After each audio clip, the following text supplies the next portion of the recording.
My name is Patrick Martinez. I'm a visual artist from Los Angeles, California. I was first introduced to art at an early age. I was always drawing, as far as I can remember back, maybe 6 or 7 years old. The way I was developing my talent was just drawing different mediums. When I was 12 years old, I started graffiti. I was painting with spray paint before I started painting on canvases, so it was very just a curious kind of push, so I was just trying everything out. The first major decision that allowed me to develop my talent, I was maybe 10 years old, and we went to the Norton Science Museum in Pasadena, field trip, and I understood how important everything was and why people were there looking at it, the history of it, and I wanted to be a part of that. When I first started doing art, or when I got connected to art, it was more just a direct response to the things around me, meaning that I would be watching cartoons and I wanted to see if I can draw the cartoon I was watching. I think the second decision that allowed me to develop my talent was art school. That's just like a big step. What I learned in art school was what I didn't like and what I liked. You know, what the content of my work would kind of represent, and what I thought was just kind of, bullshit. I come from a mixed background. You know, my dad's Native American and Mexican, my mother's Filipino.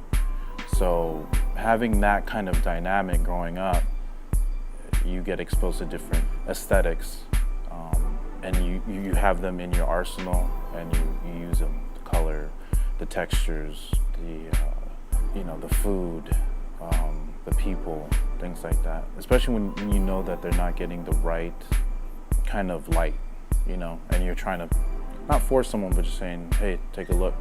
A lot of people don't like to talk about it, and I don't talk about it at all, but having the last name Martinez, people expect certain things to come out of you, but on the other hand, some people don't even want to look at your work because they're like, oh, well, we're not showing that type of work. I'm like, well, you don't even know what type of work I'm showing, but I've learned to work through it, and the good thing about art is it's all visual.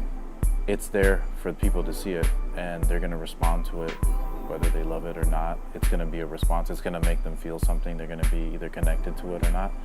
But if you do it the right way, I think you're going to get emotional responses, whether it's happy, sad, funny, or you're mad, and that does something. It resonates with people, and once you do it so much, those kind of agendas kind of disappear. People start looking at the work.